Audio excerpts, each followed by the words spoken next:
What going on, YouTube family? I have returned once again with another crazy story, and this one it actually fits the characteristics and the criteria of all of the missing 411 cases because of how everything went down. So, without further ado, I'm gonna get right to it. All right, now this is a story about a hiker that went missing in Devil's Den State Park. Okay, now as you know, that from what David Paulides always says, that whenever people disappear in these areas, there's always the word devil in the name, or just got some weird name that sounds kind of ominous, or I even say demonic. I don't know, but it's all very, very strange. But this happened in Washington County, or at least the area that posted the story is in Washington County.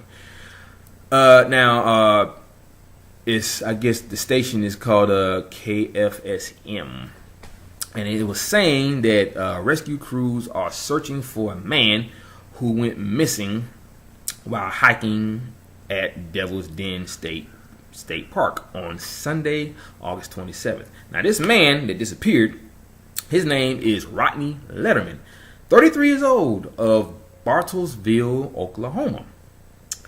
Now, he was last seen around noon on Sunday when the man was separated from his hiking partner. Now, this information is coming from the officials at Devil's Den. Now they also said that Letterman has a medical condition. I don't know what that medical condition is. They didn't mention that in the story, but hopefully if they get a chance to talk to the parents or the family, then they'll find out exactly what this medical condition is, because that may determine what could have happened to him. But at the same time, we also know that people who have medical conditions or have a handicap are the ones that's always being taken. And those handicaps would be blindness, or they can't talk, or they're too young to talk like children, or they're too young to understand, or you got your elderly who can barely walk and probably walk with a cane, and then you have the other half of these people that disappear, which would be the intelligent ones, like astrophysicists or professors at a university or a college. These things happen, and he fits that category because he had a medical condition. Now, moving on. Now, Letterman and his friend were hiking the Butterfield Trail when the other person went back to the car to retrieve some medical supplies for Letterman. However, he was nowhere to be found when the other hiker returned. Now, Tim Scott, who is with the Arkansas State Parks, said that Letterman is described as 6 feet tall and weighing in at 240 pounds. So he's fairly young, and obviously he, has a very, from what I can see, he has a very, good-looking build. Looks very healthy. Got a little pot belly, but that's beside the point. But anyway, now Washington, Franklin, and Sebastian counties have crews searching for the man. Crews scaled back the search on Thursday, August 31st, and moved the command center to Devil's Den headquarters. Now, they have had a total of 127 volunteers and paid searchers. They have searched close to 4,000 acres and 6 square miles. Now, for anybody out there within the sound of my voice that may have information about Letterman, you should contact Washington County Dispatch at 479-444-5712. Okay? Now, my thing about this case is, like I said, it fits a lot of the characteristics with this case.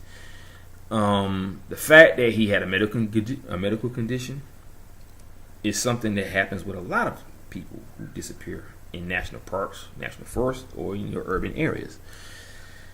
Why that happens, I don't know. What do they need with these people? I don't know that either. But I do know one thing. You have to look at all of the facts that David Paulides puts out. It tells you a very crazy story. The one thing I always say in all my videos, if there is a very weird question that surrounds the death of a person that was found, or the remains or anything dealing with a person that just disappeared, you need to have a weird answer to answer the weird question. There is no escaping that. You can't use a logical answer to answer a weird question. That is just impossible. Very impossible. Now, how these people are turning up the way they are, I don't know. But it's all sorts of characteristics that surround all this stuff. You got your people who just seemingly vanished after going into a national park, and there's no evidence found whatsoever. People try to say maybe it was a mountain lion. A mountain lion does not clean up his mess. Okay, it may drag the body, but they will attack the neck to suffocate the person or strangle them with their jaws, and then they will go for the gut, take out all the guts, eat them up, do whatever. But they leave a mess. They don't just say, okay, let's make sure we clean up after we eat. That's what humans do. We clean up after we eat. Well, most of us anyway. But anyway, the whole point is there's no way that a mountain lion or any other kind of animal would do stuff like that, because they gnaw at the body. They don't devour the body. And I say this in a lot of other cases too, when you got body parts that are found. Tiny little bones sometimes, like a tibia bone or an ankle bone, or the top of someone's skull. Wiped clean with no DNA on it whatsoever. What could possibly do that? I've talked about what Derek Tyler said in the past about how he was saying that reptilian aliens like to eat humans, preferably children and young children. Well, babies and young children. Okay? So if they're not found, but the only thing you do find is the skull, like Jared added Daryl, maybe that could be what the reason is. And the fact that we don't know that that's what it is because they stay in seclusion. Okay, a lot of these creatures stay in seclusion. Now, you also have to believe that there is another reality out there.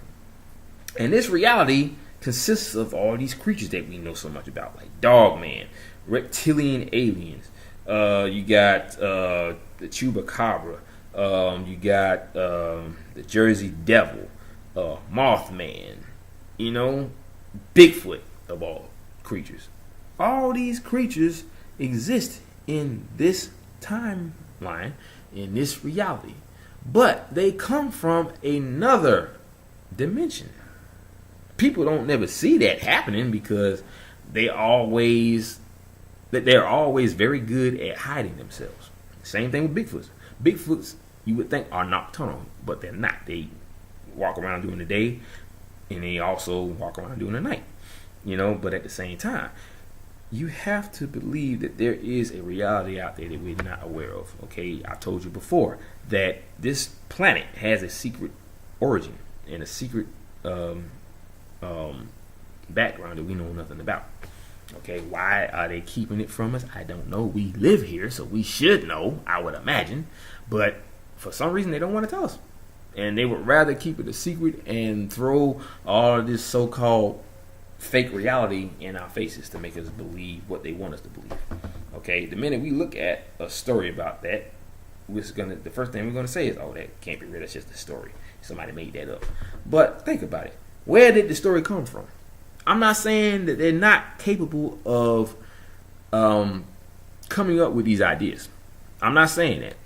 If you're smart, you're smart. And if you got an active imagination, you got an active imagination. But these ideas come from some type of reality from way back in the past.